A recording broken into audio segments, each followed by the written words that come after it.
there is a dangerous and beautiful place where extremes are the norm, where a single night can last 6 months, where most of the world's fresh water covers the floor of the Earth's largest desert, where minus 30 degrees Fahrenheit is a balmy summer day.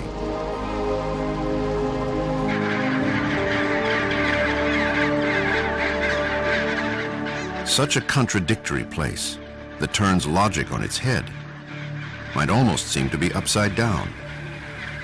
And in a sense, it is.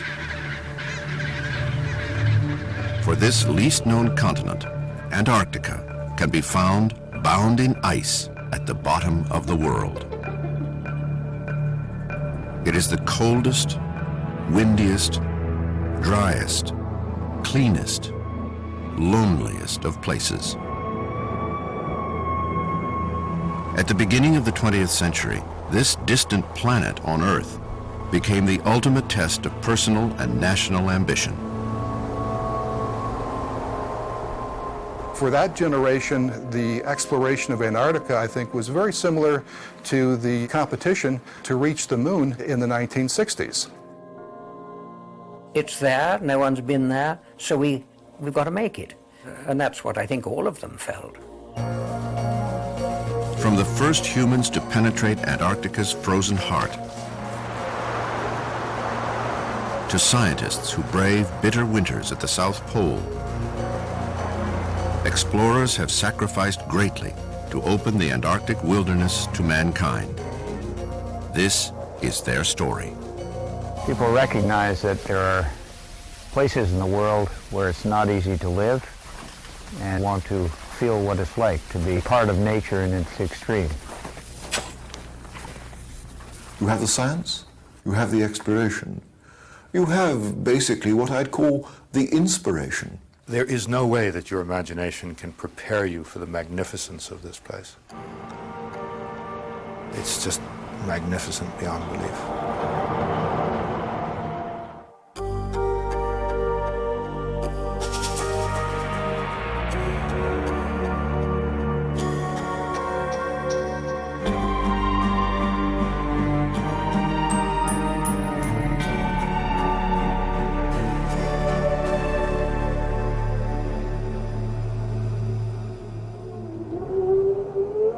Antarctica, vast, silent, frozen, empty, and as a result, irresistible. To us, it might seem almost a stage awaiting actors. But the human drama came slowly to the icy continent. Antarctica's interior was not reached until the 20th century. Why did it take so long for curious and expansionist peoples to lay claim to this wilderness? The seeds of Antarctica's inaccessibility were sown millions of years ago, when the supercontinent, Gondwanaland, drifted apart to form the continents that we recognize today. The last fragmental piece to break apart was Australia and Antarctica, which broke apart and created the great Southern Ocean, which encircles Antarctica today. Once Antarctica was surrounded completely by ocean, it cut itself off from the rest of the Earth's weather patterns, and as Antarctica drifted over the South Pole, it became cold and could not receive warmer weather from up north. And so this is really the reason how Antarctica went into the deep freeze about 40 million years ago. It has total darkness for 6 months of the year, so there's very little sunlight. And when the sun does come in the summer, it comes at such a very low angle that it doesn't provide a lot of heat.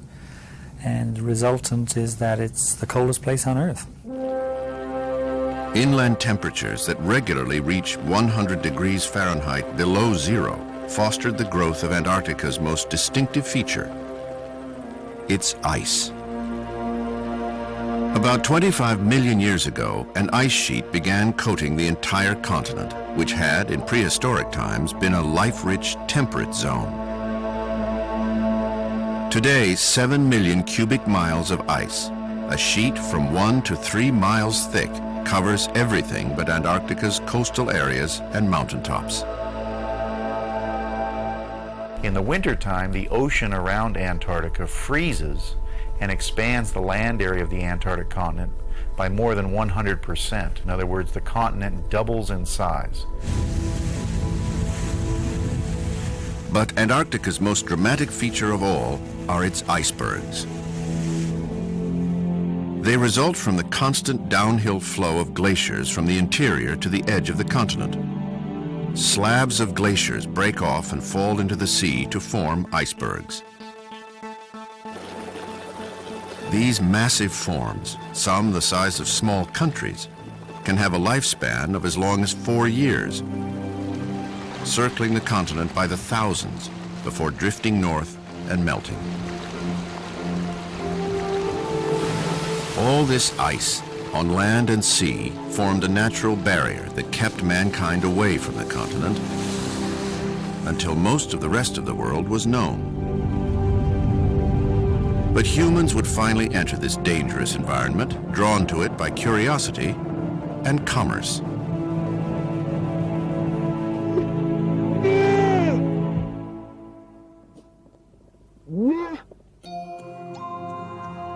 In the 19th century, sealers in the fur trade ventured further and further south in search of new hunting grounds.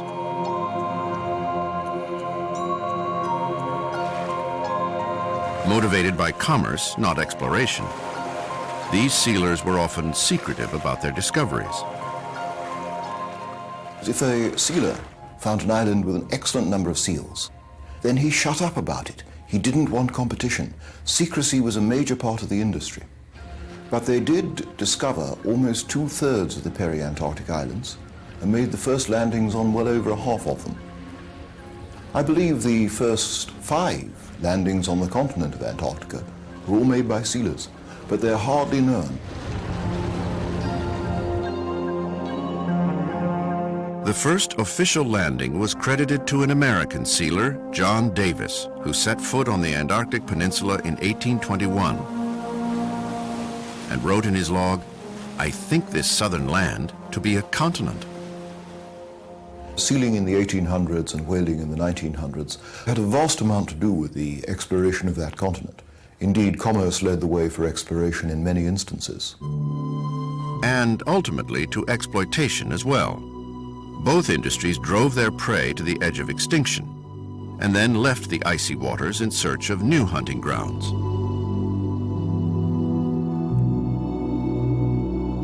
It wasn't until 1895 that an International Geographical Congress presided over by Sir Clements Markham spurred the nations of the earth to undertake a more comprehensive exploration of the bottom of the world. The International Geographical Congress in 1895, which met in London and where the geographical societies throughout the world came to a decision that the greatest piece of geographical exploration yet to be undertaken is the Antarctic. The Geographical Congress inspired a flurry of expeditions from nations around the world during what would be known as the heroic age of Antarctic exploration, 1895 to 1922. Clements Markham, the president of the Royal Geographical Society and a former midshipman in the British Navy, knew that fame and national honor awaited the first man to place his footprints in the snow at the South Pole. This remote place, the southernmost point on the globe, was mankind's last, greatest unexplored destination. Markham wanted to ensure that it would be conquered by a British naval officer.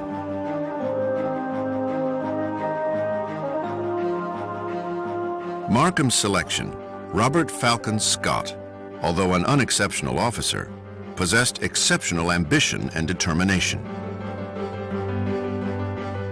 32 and lacking polar experience, he nonetheless impressed Markham and was put in charge of the expedition. After a visit from King Edward VII and Queen Alexandria, the Discovery sailed from London on July 31st, 1901 to great fanfare. With 48 men under his command, Robert Falcon Scott was facing an Antarctic unknown, that would test his leadership skills.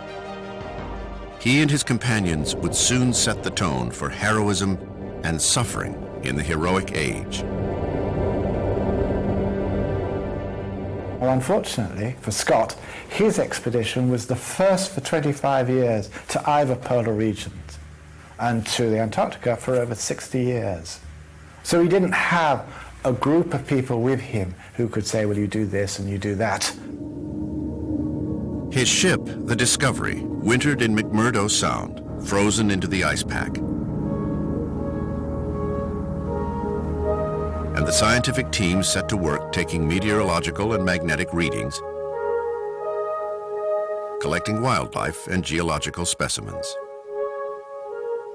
The scientific teams were brilliantly equipped and prepared and trained and did what today, in my view, as a scientist, is the most important legacy of the heroic age, namely doing the first science on the most difficult continent to do science on, the frozen continent of Antarctica. And Scott's legacy, in my view, is just that.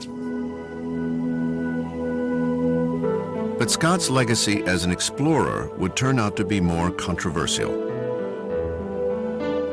His team for the polar journey consisted of his close friend Edward Wilson, who was the expedition doctor and naturalist, and Ernest Shackleton, a charismatic Anglo-Irish merchant seaman. Although Shackleton and Scott both saw a polar journey as a route to fame and advancement, they had little else in common. Shackleton was as extroverted as Scott was introverted, and his common touch made him more popular with the men. On November 2nd, 1902, the three set out for the South Pole.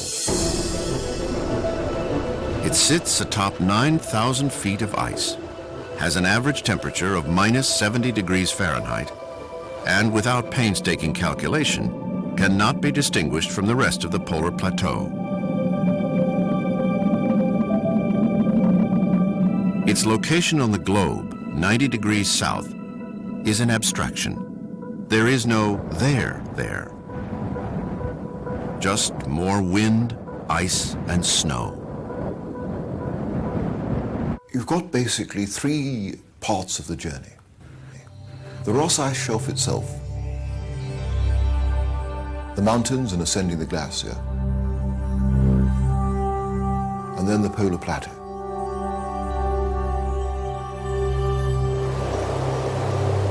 And for travel in the snow, dogs were the only efficient means of pulling supply-laden sledges.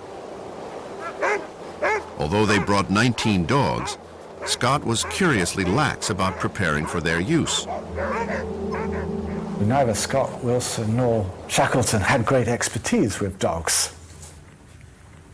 And dogs get easily bored. Really, they need someone to go on ahead of them. They need encouragement.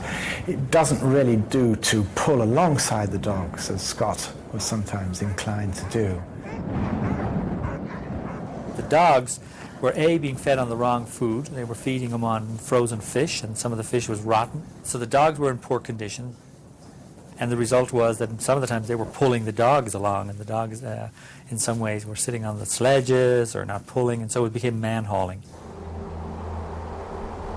Scott would write, "In my mind, no journey ever made with dogs can approach when a party of men go forth to face hardships, dangers, and difficulties with their own unaided efforts. Surely in this case, the conquest is more nobly and splendidly won."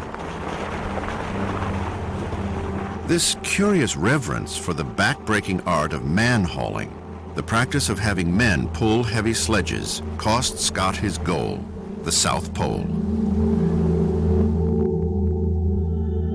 On December 30th, hungry and beset by scurvy, a deficiency of vitamin C, they reached their furthest south, 82 degrees 16 minutes. A new, if unspectacular, record. They were less than halfway to the pole and had not left the Ross Ice Shelf after 2 months of hauling when they turned for home.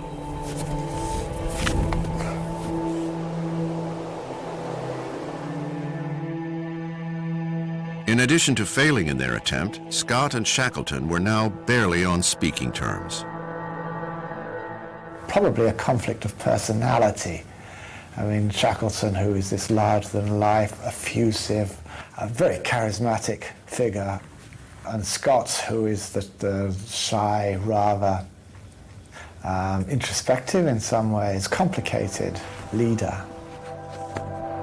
As they retraced their steps, it was now Scott's leadership that would determine the difference between success and failure, between life and death in this challenging environment.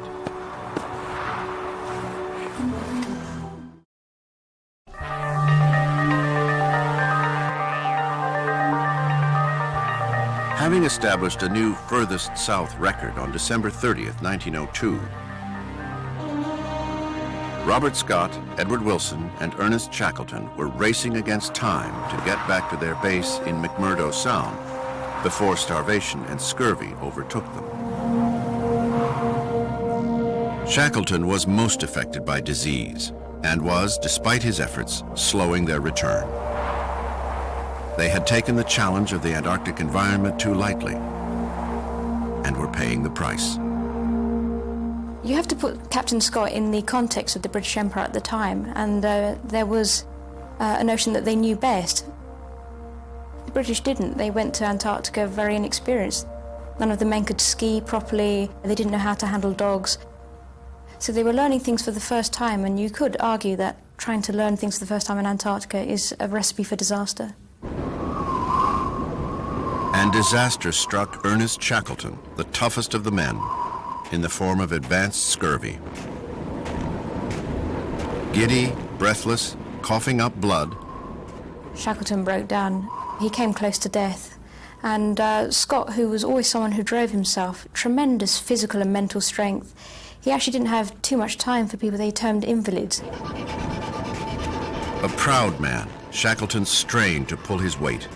But his relationship with Scott turned as bitter as the weather. The mutable snow conditions, icy one day, sticky the next, made the man-hauling all the more punishing. The remaining two dogs were starving and useless, and Scott ordered Wilson to put them out of their misery. The expedition leader wrote in his diary, "It is ludicrous to think of the ease with which we expected to make our return journey, and the struggle which it has become." Finally, after 3 months, on February 3rd, 1903, battered and lucky to be alive, they returned to the ship which was preparing for another winter in Antarctica. Citing Shackleton's illness, Scott chose to send him home on the relief ship rather than spend another year in Antarctica with a man he may have seen as a rival.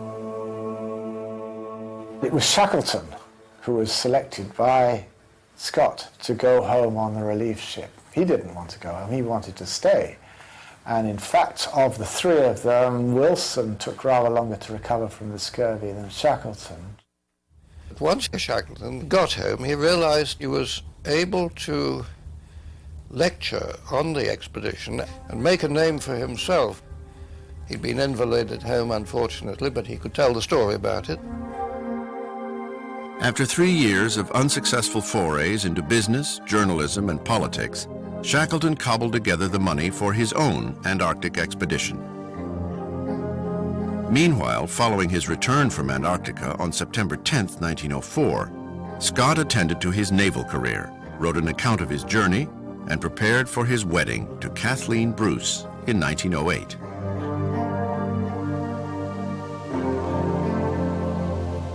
Ernest Shackleton returned south aboard the Nimrod with a small crew in August 1907.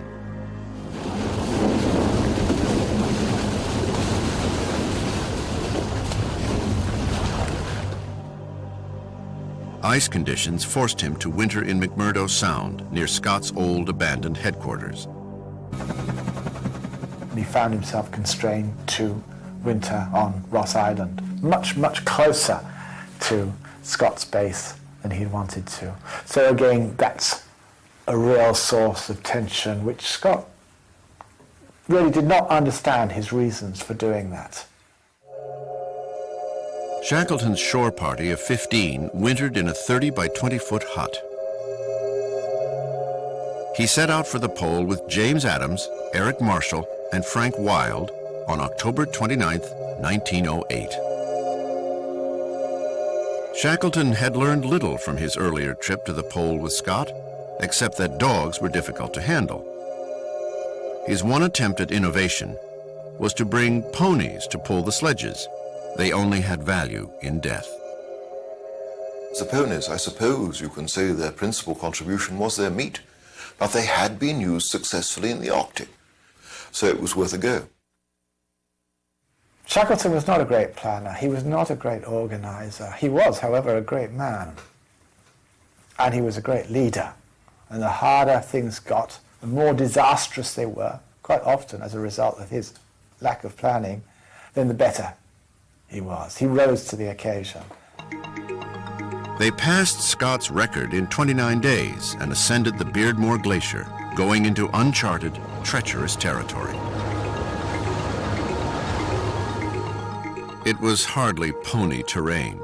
Socks, the last surviving pony, disappeared into a crevasse, a deep, hidden crack in the surface of the glacier. The loss of his meat would prove critical. Once this difficult and slow journey to the top of the glacier is made, then you're on the ice dome itself, the ice cap of the Antarctica. The altitude of that is, on average, about 2,100 meters. And because of the spin of the Earth, the air pressure is far, far lower. Not only are you working much harder, with far less air, frankly, it's far harder to think clearly and work things out in those circumstances. Under these conditions, Shackleton would have to make the hardest decision of his life. To turn back 700 miles into the journey, a mere 97 miles from the South Pole. He would have died of starvation if he had used his resources to go to the South Pole. A remarkable expedition because he made what in the history of exploration must have been one of the toughest decisions, which was to turn back knowing he could have got there. Once again, men suffering from malnutrition were forced to man-haul the sledges. Although northern indigenous peoples had shown dogs to be ideal for travel in the snow, the British had ignored this example and taken ponies that perished. Their early failures, unfortunately. To say something about a highly organized society that in those days regarded native peoples as ignorant and poor savages who had very little to teach them. Shackleton had not improved on Scott's methods, but he surpassed Scott's mark and nearly got to the South Pole. They raced home, man-hauling, starving, within inches of their lives. And I think his huge charisma and his focus helped them get as far as they did. I mean, within 100 miles, considering that technologically they hadn't really progressed much from the Discovery expedition. And technically, as I said, with the body temperatures being that low, they should have all been dead. So it was sheer willpower. And that's something Shackleton really enthused in his men, just willpower, wanting to succeed. I very much like his concept when he wrote to his wife after the return, when he'd reached the farthest south and realized they could get to the pole, but would starve on the way back. He rather hoped his wife would prefer a live donkey than a dead lion. The live donkey returned to a hero's welcome and was knighted by King Edward VII. Still, he had to lecture relentlessly to pay off the huge debts incurred by the expedition. But a new breed of explorer was about to enter the race to the South Pole, and Roald Amundsen, a Norwegian, had two distinct advantages. He had lived with the Eskimos in the Arctic, and he knew how to keep a secret.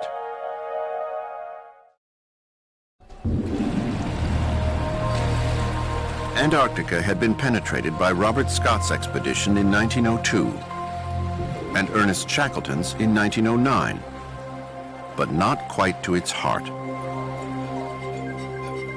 Once news reached civilization that Shackleton's heroic 1909 journey to the South Pole had fallen 97 miles short of its goal, the bottom of the world was once again a prize to be claimed. Two men took up the challenge. They were a study in opposites. Robert Scott was planning his second attempt to reach the South Pole. An officer in the hierarchical Royal Navy, Scott was encumbered by the attitudes of the empire that backed him. At critical points in his polar journey, he would place importance on rank and protocol, values which were irrelevant in the Antarctic wilderness.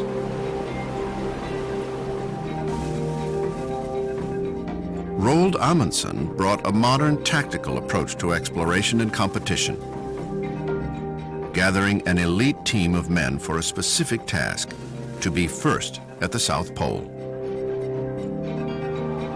Amundsen received a love of the cold from his newly independent country of Norway and spent the first decade of the 20th century preparing to be a professional explorer. How do I think as a polar person? How do I travel in polar regions? I have to learn to drive dogs. I have to be a very competent skier on the sledge. That's going to take some years. He did that. Altogether, he took 12 years to prepare himself as a polar explorer. He organises his first expedition, which, typical of Amundsen, always ambitious, he's going to be the first man through the Northwest Passage. It doesn't matter that the British Navy has been trying to do this most of the previous century without success. Amundsen, and again this is typical, succeeds. On the process, he winters on King William Island with an Inuit community. And he learns much more about the Inuit, about surviving in the polar regions. And he's a good listener and extremely practical. Amundsen was very fascinated by people who lived in the cold. What kind of clothing did they wear? Why was the clothing loose? How do they prevent perspiration? In 1909, Amundsen had assembled financing, a crew, and a vessel on the premise of a North Polar expedition, only to discover that he had been beaten to the mark by Robert Peary, an American naval officer and explorer. When Robert Scott publicly announced his intention to mount an expedition to the South Pole, Amundsen responded daringly. He decided to redesign his expedition to go to Antarctica. And he didn't tell his men or any of his backers because he felt people would try to interfere or change his plans. Neither Scott nor the public knew that a race was at hand. Scott's vessel, the Terra Nova, set sail on June 1st, 1910 to great fanfare. The expedition was broad in scope. There were 65 seamen and scientists, 34 dogs, 19 ponies, and 3 track-driven motor sledges. There would be 2 separate exploration parties, one bound for the pole and one to explore King Edward VII land. The British Empire approach is if 10 men can do a good job, 100 will do it 10 times better. Whereas the Norwegian approach strikes me more like, it's like guerrilla warfare. Each man a specialty in one thing, small group, can move very fast.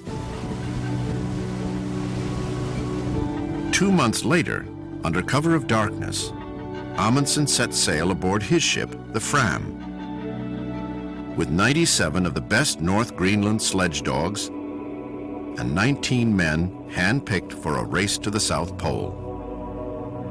Amundsen publicly maintained that he was headed north. And when he headed south, it was a momentous decision that was always considered sneaky by the British authorities. It was a kind of deception. He left it until halfway to Antarctica to actually tell the world about his plans. When Amundsen did inform Scott, his telegram was brief, deflating, and not entirely revealing.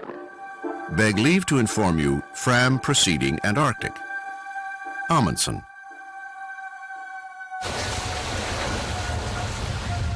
The race was officially on, but Amundsen's team was already working with single-minded focus. And through the voyage down and their time in camp, each man treated that area of specialty really as a craftsman would treat a great piece of work. They refined, they improved, they experimented, they evaluated. The Scott Party didn't seem to have that clarity on the part of the leader of recognizing what the strengths and weaknesses of the individual men were. Arriving in January of 1911, Amundsen set up camp in the Bay of Whales, 60 miles closer to the pole than Scott's camp at McMurdo Sound. Amundsen and his men began hauling supplies and setting up food depots for the assault on the pole the next Antarctic summer, November through February. Each depot contained ample rations to feed the men until they reached the next depot on their return journey. The sites were carefully marked with flags so that they could be found in the worst of blizzards.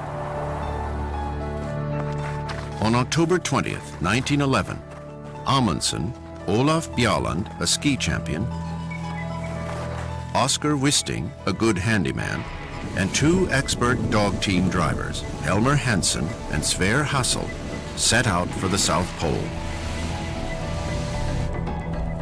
Unlike their British counterparts, the Norwegians were expert skiers and were disdainful of man-hauling, preferring to let their dogs pull the sleds.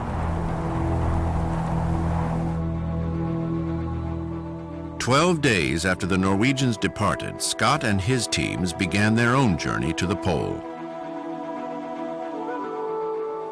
So Amundsen basically was moving at about almost twice the rate per day that the British were able to move.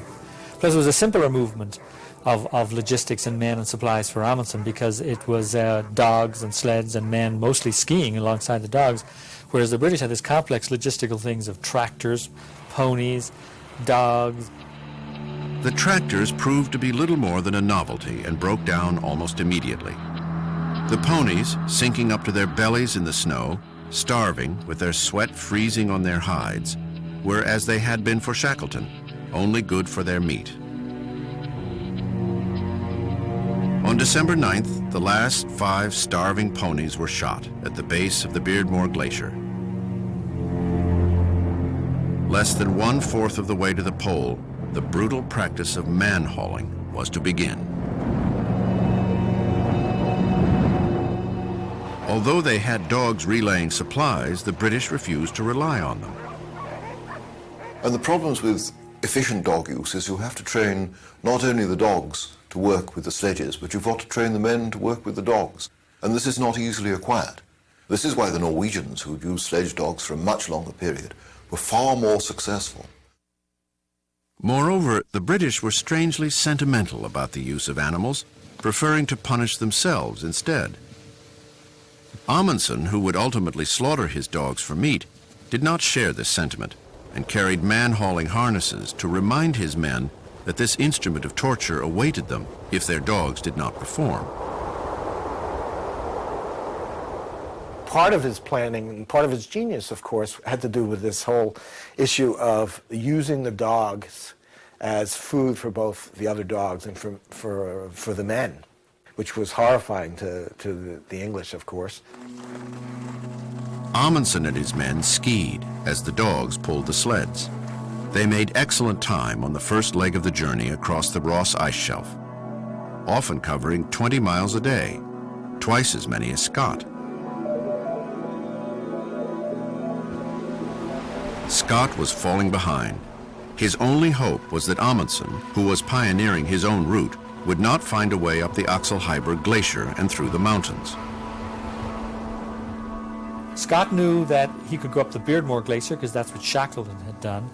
Amundsen had to pioneer a brand new route, but he had absolutely no fear of doing this because he had men with him who could pop up glaciers, as he said, like flies going up a wall. On November 19th, Amundsen stood at the foot of the Axel-Heiberg Glacier, a daunting rise of 8,000 feet over 20 miles, as opposed to the gradual 100-mile ascent Scott faced on the Beardmore. Amundsen and his surviving 42 dogs attacked the incline, hauling the sledges up in relays. He was on the polar plateau in just 4 days and was headed for the pole. Scott and company man-hauled 200 pounds each up the Beardmore Glacier. Under greater strain, they were already showing signs of weakening. And their problems stemmed from more than their labors. Their diet, since arriving in Antarctica, had been deficient in vitamin C, predisposing them to scurvy. In addition, the British were more susceptible to the colder temperatures on the plateau. Their clothing, Burberry and woolen underclothes, were not nearly as warm and dry as the Norwegian reindeer and wolfskin parkas that Amundsen designed, following traditional Eskimo garments. What Scott and his men had in ample supply was iron will, bolstered by the hope that they could beat the Norwegians to the pole. If this were possible, it would give them the strength to make it back alive. As they looked out at the vastness of the polar plateau, they could not know where the Norwegians were, or that they were in a race for their lives.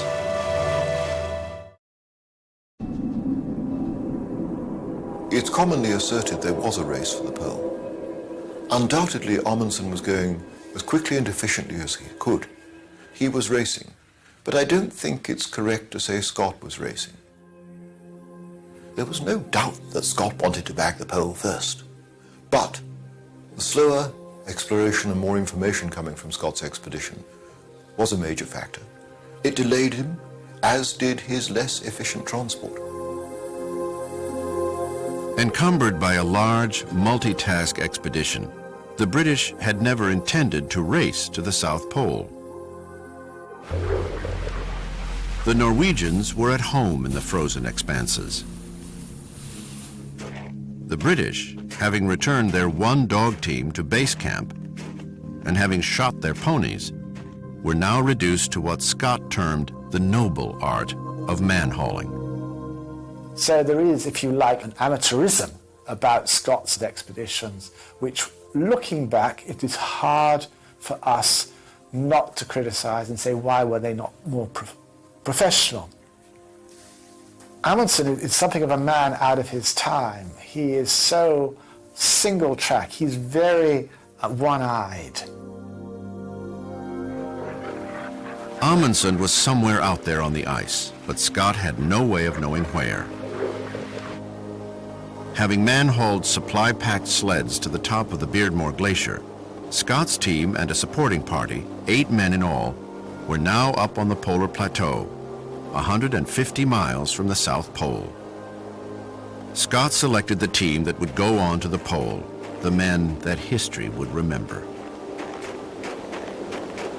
He made what people regard as his major mistake, which was to put 5 people into the polar party instead of the 4 that all the planning had been for. The polar party consisted of Scott, Dr. Edward Wilson,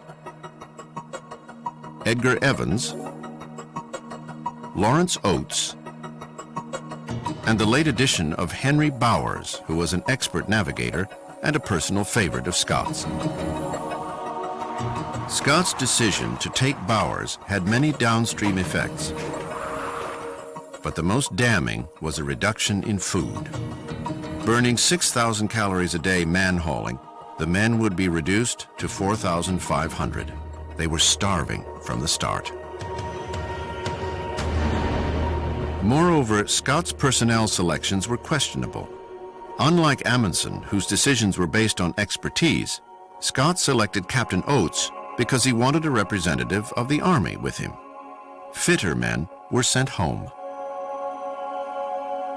He was the guy who looked after the horses. And of course all the horses were dead after a certain point from base camp, and you could argue that Captain Oates wasn't needed, and he also had a wound from the Boer War in his thigh and he couldn't even walk properly, but he was really picked for reasons of etiquette. The British struggled onwards to the pole, through the thin air at 10,000 feet in elevation and temperatures that were sinking to minus 20 degrees.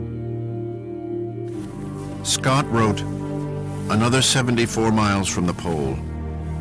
Can we keep this up for 7 days? None of us ever had such hard work before. Robert Scott." Nevertheless, hopes were running high. What lots of things we think of on these monotonous marches. What castles one builds now, hopefully, that the pole is ours. Then disaster struck. Scott and company came across the remains of Amundsen's camp at the South Pole.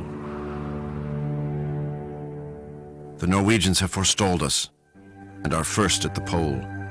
All daydreams must go. It will be a wearisome return. Robert Scott. Captain Oates dryly observed, "The Norskies seem to have had a comfortable trip with their dog teams, very different to our wretched man-hauling." He could not have been more accurate.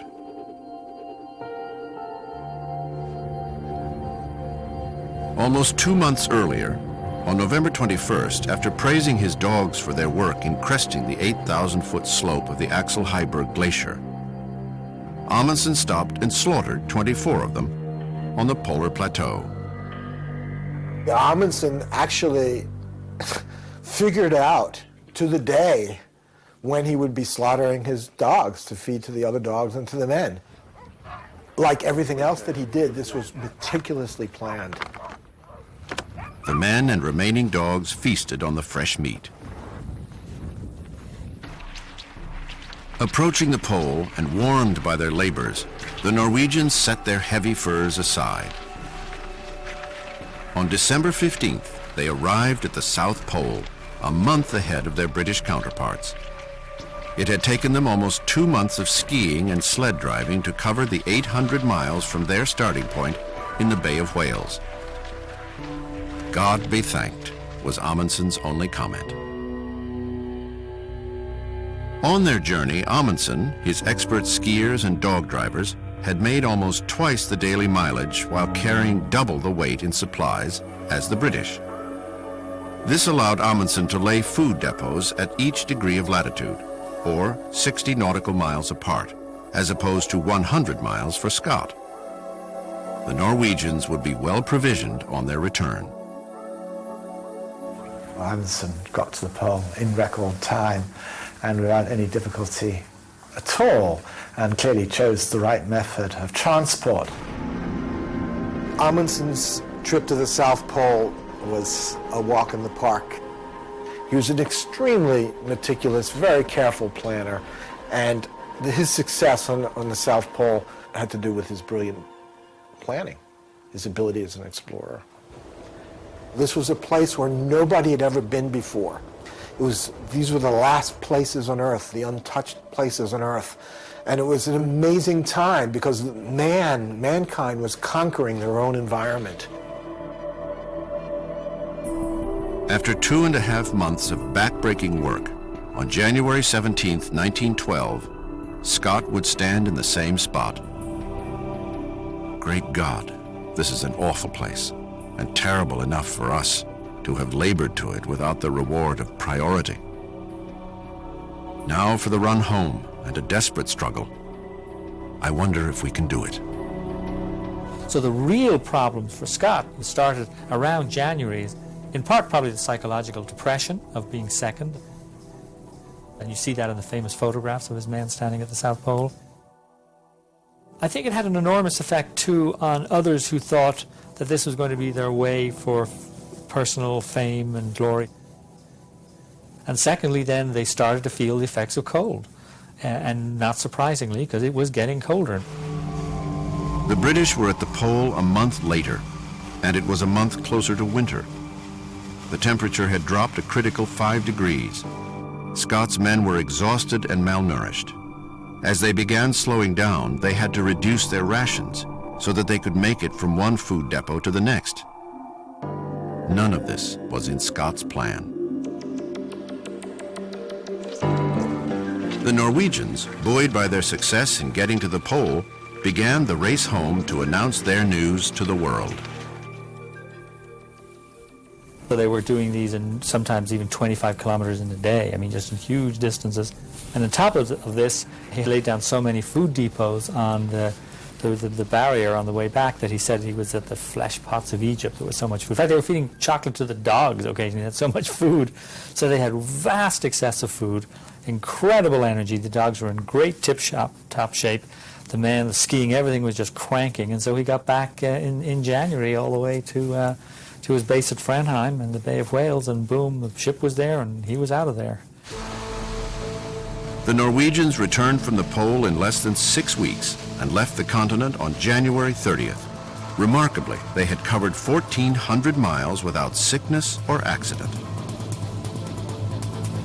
The British were still up on the polar plateau as the Antarctic winter approached, the coldest winter anywhere on Earth.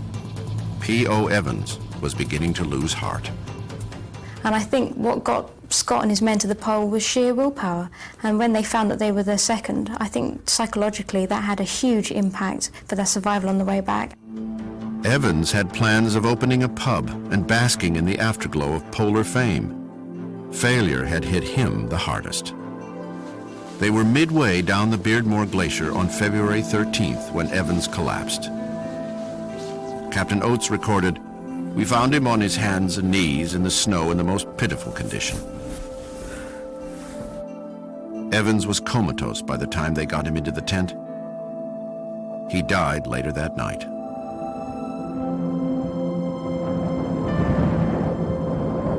Despite their dire situation, the remaining men gathered geological samples and added them to their sledge burden. It's almost as if that little bag of fossils was the essence, the purpose of the whole trip, and that to throw them away at this stage was, you might just well throw yourself away. And so he put them back on the sledge. I think it was a great symbolic gesture. By early March, the men were losing hope. They faced midday temperatures of minus 43 degrees Fahrenheit. Food and fuel shortages awaited them at the remaining depots, the result of poor planning and Scott's decision to add Bowers to the pole party. Oates was suffering from scurvy that had opened an old war wound on his leg, and from frostbite to both his feet. When he allowed Dr. Wilson to look at them, basically he needed a double amputation. He was in a terrible state. And he knew that they were too far away from base camp for him to make it. And the account in Scott's diary says that he was hoping not to wake up, but he did. It was the 17th of March, it was his 32nd birthday. And he left the tent saying, "I'm just going outside and maybe some time." And that has gone into folklore in British history. Oates stepped out of the tent into a blizzard. The others watched, knowing that he was committing suicide rather than continue suffering and risk holding them back. They never saw him again. The remaining three turned their attention to their own survival and struggled onward for another 2 days. They were about 11 miles south of something they called One Ton Depot, which is about 150 miles from their base at McMurdo. And then a blizzard hit them. This was in March, very cold. They knew that they were 11 miles away from food. Driven into their tent by a severe blizzard, the men languished for 10 days as provisions ran short. Scott's final diary entry of March 29th read, "I do not think we can hope for better things now. We shall stick it out to the end, but we are getting weaker, of course, and the end cannot be far. It seems a pity, but I do not think I can write more. For God's sake, look after our people."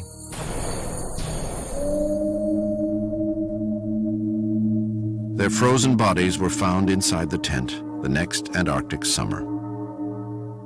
And Scott was in the middle of the tent. Wilson and Bowers were either side of him, and Wilson and Bowers looked very peaceful apparently, but Scott looked like he'd struggled with death.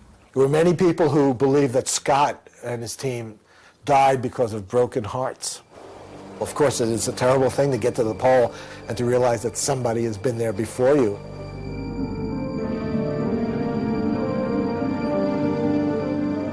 This memorial to the fallen men, a simple wooden cross, stands in McMurdo Sound and bears an epitaph from Tennyson's Ulysses.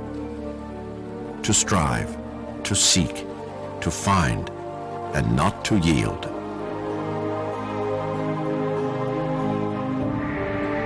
But perhaps the real lesson of Scott's death is one that all great explorers must learn at one time or another, and it is one of yielding, of knowing when to let go of one's goals and turn back in the interest of survival.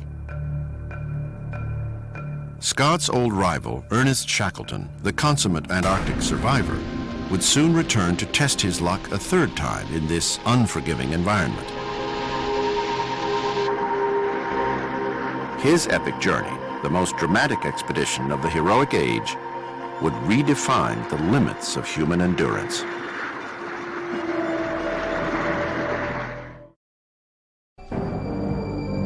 The explorer Sir Raymond Priestley once wrote, "For scientific discovery, give me Scott. For speed and efficiency of travel, give me Amundsen.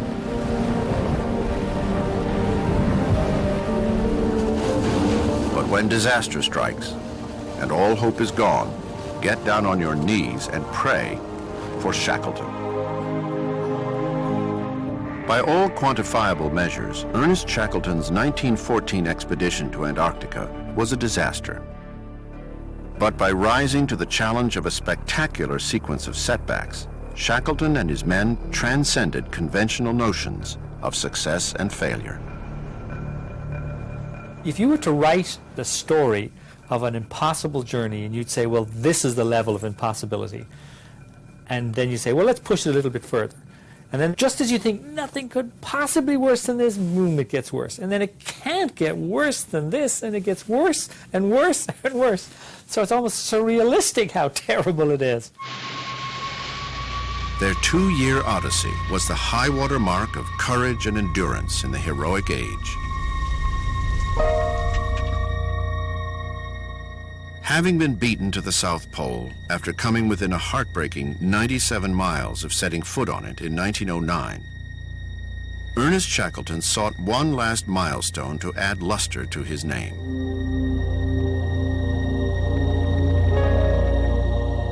He proposed a trans-Antarctic expedition, an 1,800-mile trek that would culminate with his Weddell Sea landing party meeting up with a Ross Sea landing party atop the Beardmore Glacier. The other vessel, Aurora, landed on Ross Island and was to have depots and supplies put all the way up to the bottom of the Beardmore Glacier. So the crossing party would only need to get to the base of that glacier and be provided for the rest of the journey. On November 5th, 1914, Shackleton and the 27 men aboard the Endurance more than expected. That was a bad ice year, but he had the expedition. It was already planned. The alternative was leaving it for a year. He couldn't practically do that. So he took Endurance south. After 6 weeks of zigzagging through a puzzle of ice, the ship could no longer find its way out. By January 19th, they were frozen into and drifting with a pressure pack, ice that was being forced together by the ocean's currents. A month later, trapped in the ice, the Endurance drifted to within sight of land. The 77th parallel was the furthest south the ship would go before being pulled back out to sea. The men made every attempt to cut open a passageway for the ship. But with the approach of the Antarctic winter, it seemed certain that they would be stalled in the ice until spring, 7 months later.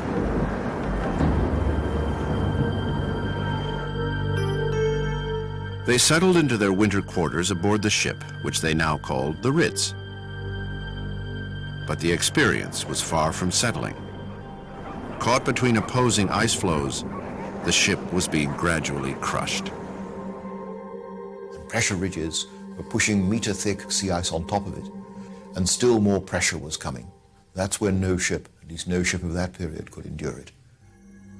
It took 10 months for the ice to consume the ship.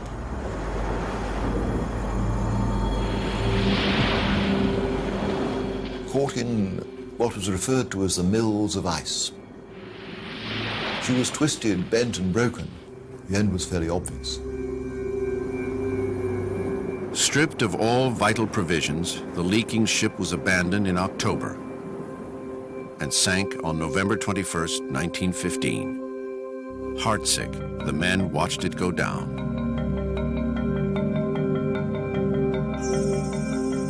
They camped on the melting ice and continued to live off the land, hunting seal and penguin. Never far from their 3 lifeboats, they were always on the move in search of firmer ice. When you've got this terrible mixture of ice floes, weak ice and everything broken up, it's useless for a sledge and dangerous for a boat. What does one do? With the pack disintegrating around him, Shackleton was now facing his greatest challenge. He ordered his men into the boats. After 15 months of exposure on the ice, they were now facing a new order of hardship: open boat travel in frigid Antarctic waters. Making matters worse, some of the men were sick because of the switch from fresh seal meat to sledging rations. The preserved food meant for use on the trans-Antarctic journey. They sailed for the nearest land, Elephant Island, 100 miles out to sea. 3 boats in open, freezing ocean in the Antarctic winter. The waves were smashing in against you, making you freezing cold. They did this for 8 days in those 3 boats until they reached Elephant Island. Elephant Island was essentially a lump of rock, offering little or no shelter. But after frozen days in open boats that marked the beginning of their second Antarctic winter, and 500 days since they had walked on dry land, the men were, quite literally, delirious to come ashore. They soon discovered that their haven was continually lashed by blizzards, and morale sank dangerously close to mutiny. Shackleton wasted little time in announcing that he and a crew of 5 would set out from Elephant Island in one of the boats, the James Caird, to attempt an 800-mile journey to South Georgia Island, seeking rescue from the very same whalers who had warned him of the ice conditions at the outset of their expedition.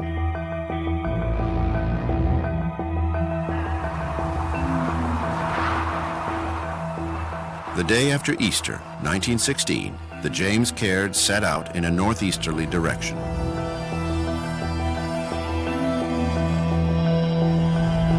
Elephant Island rewarded the 22 men who remained with a 2-week blizzard.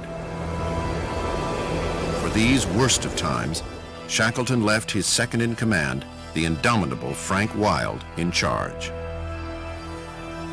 Wild was the only man that could have controlled the slightly dispirited and warring factions that were beginning to raise their heads when things were getting really unhappy and depressing, and when probably half of them thought, well, what chance have they got in that little boat of getting to South Georgia? There was little chance. Many better-equipped boats had gone down in these same waters. Life on board the James Caird was hellish. Tempestuous oceans, bounced around all the time, cold and wet with salt water. Inadequate food, insufficient water. The fresh water became contaminated. Vast amounts of ice forming on her, becoming heavier and slower. To escape the elements, the men would go below the deck they had added for the journey and sit on the ballast rocks. And so they would huddle down below on these rocks and try not to move at all, because if they moved, water would go down their neck. And so and the fact that you were getting wet every couple of minutes for the days and days and weeks that they were at sea, it would absolutely crush anybody's spirits. Despite the conditions, their navigational work had to be exact. Their target, South Georgia Island, was a small dot in a large ocean. If they were blown past it, they would die at sea. The job fell to Captain Frank Worsley to measure the exact position of the sun with his sextant. The idea of bracing himself to hold the sextant and get a sight when the sun was just a fuzz and half the time hidden by the next wave, it's the most stupendous piece of seamanship. 15 days after their departure, the men made the perilous landing on South Georgia Island. But their arduous journey was still not over. They had landed on the uninhabited side of the island and would have to cross it to get help. It's this little piece of rock sitting way out in the South Atlantic with super high mountains and cold and glaciers that had never been crossed before by anybody, including the whalers who were on the other side. So they had to pioneer a route across this mountain. Shackleton selected Tom Crean and Worsley to make the climb with him. Lacking survival gear, they would have to make the trek without sleep. They began their ascent of snowfields and glaciers to an altitude of 4,500 feet. And they've been already on foot, climbing for 20 hours. They are absolutely exhausted, feel that they can go not one step further. And Shackleton says, okay, you two, you go to sleep. And he lets them sleep for all of 5 minutes, and then he shakes them awake and says, okay, chaps, you've had your half hour, and then on they go. And what that says to me, first of all, clearly his concern and sensitivity to the needs of his men, but also the subtle psychology, letting them believe that they've had 30 minutes, when in fact he knows that he can only allow them 5, because if they have more than 5, they will probably die. At 7 a.m. the next morning, they heard the steam whistle summoning the whalers to work. Upon arriving at the whaling station, having crossed South Georgia, they walked up to the station manager's home and knocked on his door, and the man came out and didn't know who these ragamuffins were, didn't recognize them. And Shackleton put out his arm and they shook hands and said, "Don't you recognize me? I'm Shackleton." And it is said that the station master, who was a tough Norwegian whaler who'd seen a lot of hardship in his time, had tears in his eyes when he saw the shape these men were in. A whaler immediately picked up the 3 men left on the other side of the island. But it took 105 days and 4 rescue attempts for Shackleton to return to Elephant Island to retrieve the 22 men marooned there. Incredibly, despite repeated disaster, not a single man from his Weddell Sea party had been lost. 6 years later, Shackleton returned to Antarctica at the head of another expedition. On January 4th, 1922, within sight of South Georgia Island, he died of a massive heart attack, bringing the heroic age of exploration to a close.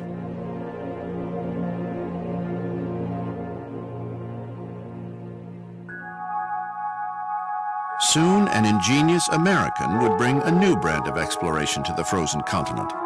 It was the dawning of the mechanical age, and Antarctica would be the ultimate test of a new mode of transportation.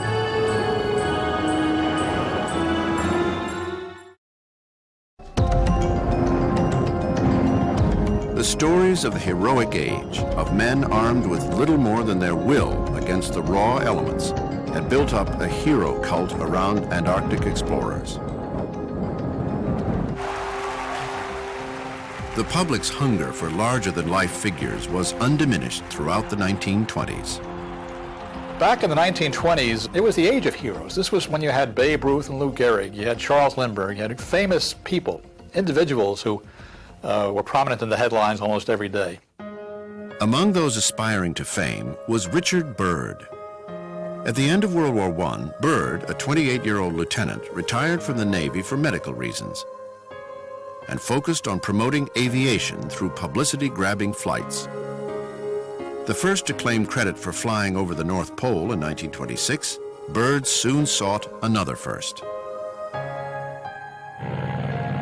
Byrd wanted to make the big headlines, the first to fly over the North Pole and the first to fly over the South Pole. He conducted his business in a way that even he called the hero business. It was a way of making himself famous and therefore being able to raise funds to conduct his explorations.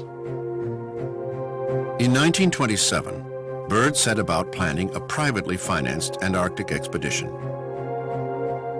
It would be the largest and most ambitious to date and would usher in a new age of exploration in Antarctica, the mechanical age. He was very interested in using a three-engine aircraft under the most hostile of environments, of flying conditions, in order to prove that the airplane was in fact a viable instrument of transportation and could be used reliably. With 2 years of preparations behind him, Byrd arrived in Antarctica with 3 airplanes, 24 radio transmitters, 95 dogs, and 42 men. On Christmas Day, 1928, after struggling through the sea ice, they landed at the Bay of Whales and picked a spot for their base just 4 miles north of Amundsen's old camp, Framheim. Men and machines built a compound in 2 weeks, and Byrd dubbed it Little America. Byrd and company settled in for the Antarctic winter to prepare for the polar flight. Byrd was very cautious about this flight. He sent out a supply party, and all of this was in an effort that if something should happen on that flight, that they would be near other people and possibly near supply depots for a rescue to happen. As a further safety measure, the expedition would be the first to make extensive use of radio. Byrd also used radio for field parties. The geological party had radios on its sledges. The so-called supporting party had radios on its sledges. There were radios in the airplanes. And Byrd was able to tie the expedition together this way, able to coordinate his activities. On November 29, 1929, 4 men boarded the plane for the flight to the South Pole. Richard Byrd, navigator. Harold June, radio operator. Ashley McKinley, aerial photographer, and Bernd Balken, pilot. They would fly a Ford trimotor to the pole. The plane was new and unproven. Byrd wanted to be sure, as always, that he and the men would arrive back safely, so they crammed the plane full of survival gear and food. Balken, an expert at instrument flight, managed to lift the overloaded plane off the runway. Oddly, for a pioneer of aviation, Byrd was not a calm flyer. In this case, he had good cause for worry. Instrument navigation above an uncharted landscape, lubricants that were prone to freezing, and of course, gale force winds, all made Antarctic flight dangerous for these early planes. Anxiety mounted as they approached the 10,000-foot-high Axel Heiberg Glacier at the head of the mountains. Byrd had to get over these mountains, and in the low-flying planes of the day, that was quite a challenge. The planes really had very little capability for altitude. They were not pressurized. As they got to the range, Byrd saw that the pass that he intended to fly through was blocked by clouds. It looked like bad weather. So he had to go to Plan B. Plan B was to fly up another glacier. So they headed up the glacier. The plane started to gain on altitude. They went up and up and up. And finally, they got to a point where there was a mountain in the middle of the glacier, sticking right up through the glacier. The pass had become so narrow that they could not turn around. The pilot, Balken, pulled back on the stick, but the plane could not go higher. Byrd had an expert pilot at the controls, Bernd Balken. He surveyed the surrounding topography and figured there must be air flowing down off the polar plateau, then going up a mountain to his right. So he flew over that way, and the plane was jostling and shaking. You've got to imagine the motors are so loud you can't hear each other speak. Couldn't quite get up enough height. Balken said, "Throw out the food bags." They gained altitude, but not enough. With Balken yelling for more, they jettisoned additional food and empty gasoline tins.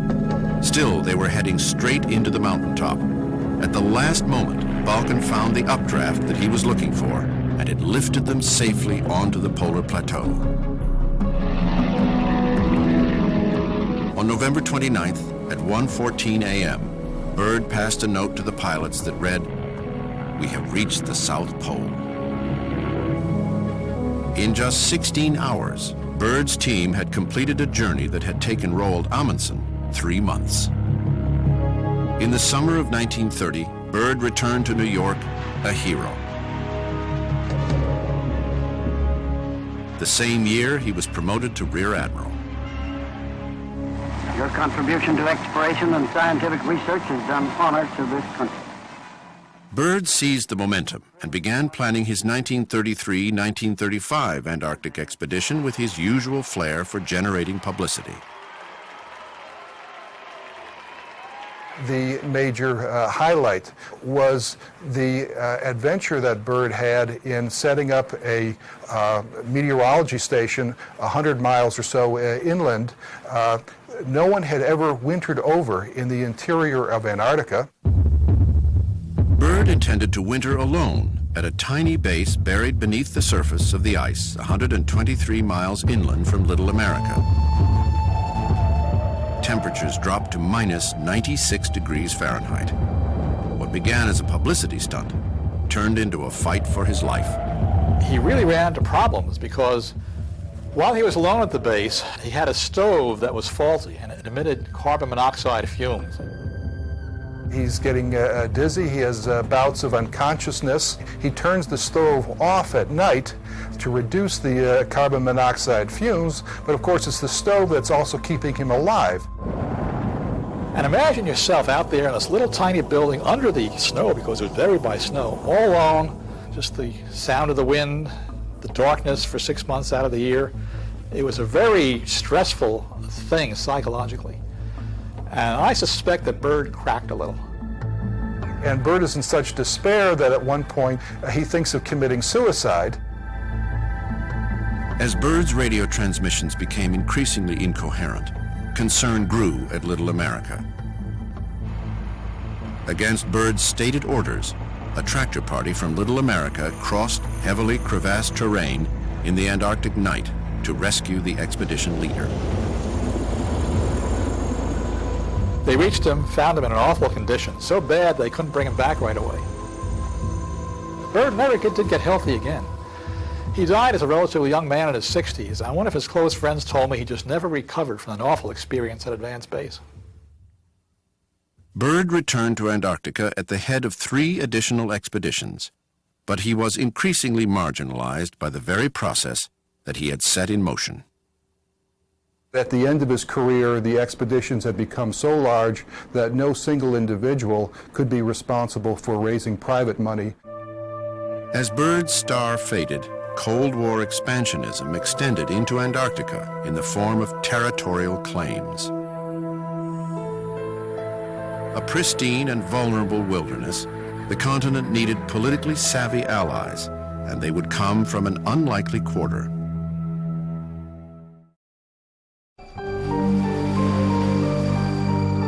Far from the battlefields of World War II, the frozen continent of Antarctica was, for what would be the last time in its modern history, forgotten by a planet seemingly bent on its own destruction.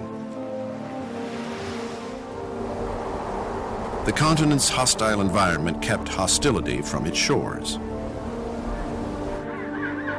But soon enough, this virgin territory that had exerted its pull on the explorers at the turn of the 20th century would tempt the empire builders of the Cold War. In the late 1940s, countries began to assert claims to Antarctic territories. Even though people didn't really know what they might be able to accomplish by owning pieces of Antarctica, still the pull of territorial claim is very, very strong, as it has been throughout history. Antarctica found itself in the midst of a land grab. Argentina, Australia, the United Kingdom, Chile, France, New Zealand, and Norway sliced off sections of the Antarctic pie from the Southern Ocean to the South Pole. After World War II, the United States got quite involved in pushing for some construct in Antarctica that did not allow for individual claims. Eisenhower's fears of Soviet intervention intensified when the Soviets announced that they would not recognize the territorial claims of others and seemed ready to slice off their own piece of the Antarctic pie. The stage was set for open conflict until a group of scientists came up with an idea to do some solid science that would require international cooperation. Momentum built quickly in the international scientific community and in U.S. governmental circles as well. The American operation, 7 ships and 1,800 men, was dubbed Operation Deep Freeze and had 2 stages. Landing in McMurdo Sound like the British explorers earlier in the century. The U.S. would build a base and an airfield there in 1955 and use it as a springboard to construct the South Pole Station the next season. And in many ways, the American strategy was to follow in the footsteps of Scott. Scott went to McMurdo because it had open ocean that you could get a ship into, so you could bring in supplies, and then launch from there to the South Pole. An aging Admiral Byrd was recruited for the expedition, but he was little more than a figurehead. He would die 2 years later. Rear Admiral George Dufek assumed effective command and focused attention on the first objective, McMurdo. Before anything could be built, 20,000 tons of cargo would have to be unloaded onto unstable sea ice. Responsibility fell on the shoulders of construction officer Dick Bowers and his men. We found the sea ice extended over 40 nautical miles north of Cape Armitage, which meant that we had to offload our ships onto that ice, onto tractor trains and sleds, and haul it over the ice 40 plus miles to our base site.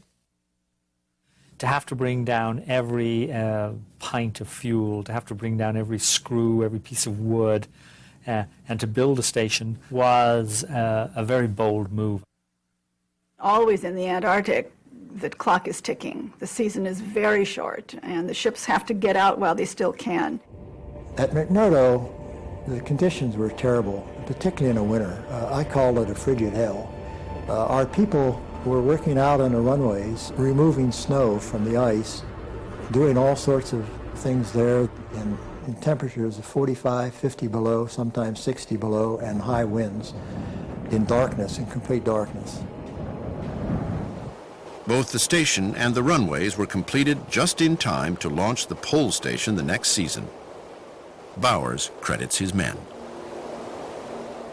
Most of them were what I refer to as farm-type individuals who would not become frustrated when they ran into problems. It was now time to build the pole station. 84 supply flights dropped 760 tons of supplies and building materials at the South Pole site for a massive construction effort that was completed ahead of schedule. The building was finished by March of 1957, in time for a team of 18 men to be the first to winter at the South Pole. 12 countries, 60 bases, and hundreds of scientists participated in the International Geophysical Year of 1957-58. Discoveries were made in the fields of cosmic ray research, climatology, oceanography, and Earth's atmosphere. It was the largest scientific effort to that date. It was very clear very early that the IGY was a stroke of genius from a political point of view as well as a scientific point of view. The IGY's success led to the Antarctic Treaty, which 12 countries signed on December 1st, 1959, and remains in effect today. And the whole concept of the Antarctic Treaty was to have a continent on Earth that was demilitarized, that was an international environment, and that was not intended to have any extractive use.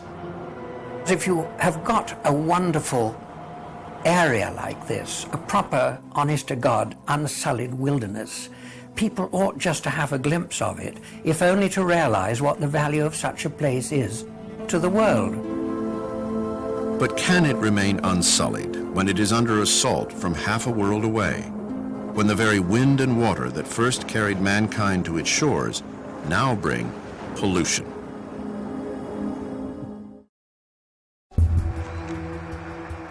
In the 21st century, scientists are the primary explorers of an Antarctica that remains wild and vast. And they are following directly in the footsteps of the British scientists who came a century ago with Robert Falcon Scott. Scott brought this multidisciplinary team to Antarctica. And I'm always struck by that 100 years later as I walk around the same places that his scientists walked around 100 years ago. And I bump into colleagues who are physicists and chemists and geologists, just like Scott did. The idea is you have all these scientists with all these different disciplines studying in parallel how things work, even using some of the data sets and publications that those scientists gave us 100 years ago. And I consider all of that to be the huge legacy of the British explorers at the turn of the century, that they brought science in a way that worked and still works to this day. Today, advances in science and communications allow us a more meaningful connection to the continent. But this connection comes at a price. The very engine that drives these advances, industrial expansion that feeds the global marketplace, threatens to upset Earth's delicate balance, and with it, Antarctica. I think of Antarctica as being this environmental signal to us about the health of planet Earth. Between the issues of global warming and ozone and so forth, Antarctica is absolutely a phenomenal laboratory to study these things and maybe tell us things are going wrong long before we know that it's beyond hope back here in temperate North America. The National Science Foundation in Washington, D.C. oversees the U.S. program in Antarctica and is one of the main arbiters in its fate. The Foundation's goals are threefold. One is to conduct forefront research that can best be done or only be done on that continent. Secondly, to protect the environment, to be good stewards of that pristine environment. Thirdly, to help maintain the wildlife, particularly the marine wildlife, in the waters around the continent.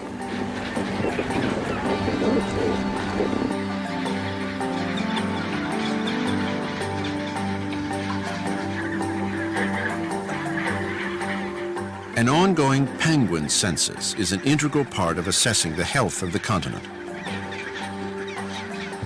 Unfortunately for scientists, penguin counting is still done the old-fashioned way. Conducting the census down here is actually quite simple. We use the lowest tech equipment that we possibly can. It's basically a metal clicker, and the clicker records a count every time we depress the notch. It's a bit like going into Mile High Stadium on a Sunday afternoon. The penguin's sitting in the stands and you're down on the field. Despite standing room only conditions at this colony, the census is telling scientists that some populations, particularly Adelie penguins found in coastal Antarctica, are in decline because their food source, krill, is diminishing. The story that's evolving is the story of sea ice and its importance to krill population dynamics. Sea ice provides a refugia for larval krill. By all reports, the sea ice on the peninsula is vanishing in an ever-warming environment. So you have a set of sort of cascading circumstances in which you've got climate warming, increasing temperatures, a reduction in the amount of sea ice, a reduction in the amount of krill, and that is also affecting Adelie penguins because they are krill dependent. So, a simple click registers a symptom of one of the most complex of problems, global warming. on the western Antarctic Peninsula. Over the last 50 years, midwinter temperatures have increased by somewhere in the order of 9 to 10 degrees Fahrenheit, which is one of the largest temperature increases recorded on the planet. And in a global context, the implications of a warmer Antarctica can be alarming. Geologists have estimated that about 70% of our planet's fresh water is tied up in the Antarctic ice cap. That's a tremendous amount of fresh water.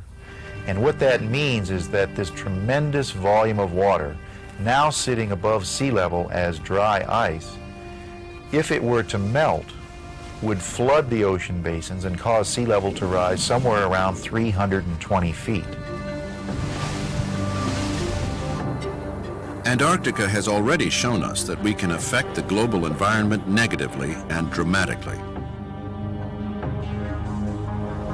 Evidence of this first appeared in 1985, when a group of British scientists discovered that concurrent with the rising of the Antarctic sun in August, a hole was opening in the ozone layer over the continent.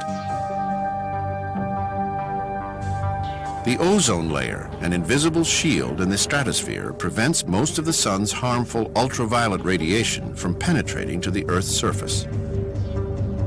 The preliminary evidence, and it's pretty good evidence, is that the UV that's coming through because of the ozone hole is damaging the DNA of phytoplankton, krill, and so on. Scientists soon discovered that cold conditions above Antarctica were increasing the ozone-destroying power of an industrial chemical, chlorofluorocarbons. CFCs were banned in 1987. It's one of the few examples I can think of when science so quickly laid a foundation for an international agreement on a very, very economically important chemical. Many people would say that alone justifies the effort that's gone into the research program in Antarctica over all of the years. Scientists predict that it will take 50 to 100 years for the ozone layer to recover. And if and when it does recover, mankind will be able to look all the way back to the heroic age of Antarctic exploration, to give credit to the men who first brought science to the frozen continent. All the knowledge gained during this heroic period is now, with modern interpretations, becoming increasingly important, as it is older and more accurate to see how things are changing on the planet. This information is definitely coming into its own again, almost a century later. The water and wind that ushered early explorers to Antarctica now bring her increased temperatures that threaten the defining feature of the continent, the ice. Were the ice cap to begin melting, the fate of this faraway place would be forced to the forefront of global consciousness. But it should not take a crisis to turn our minds to this other world in our midst. Antarctica offers itself not merely as a witness to individual achievement, but also as a lesson to those who would take nature's bounty for granted. We can only hope that the spirit and creativity that explorers showed in Antarctica's conquest will be shown in its defense.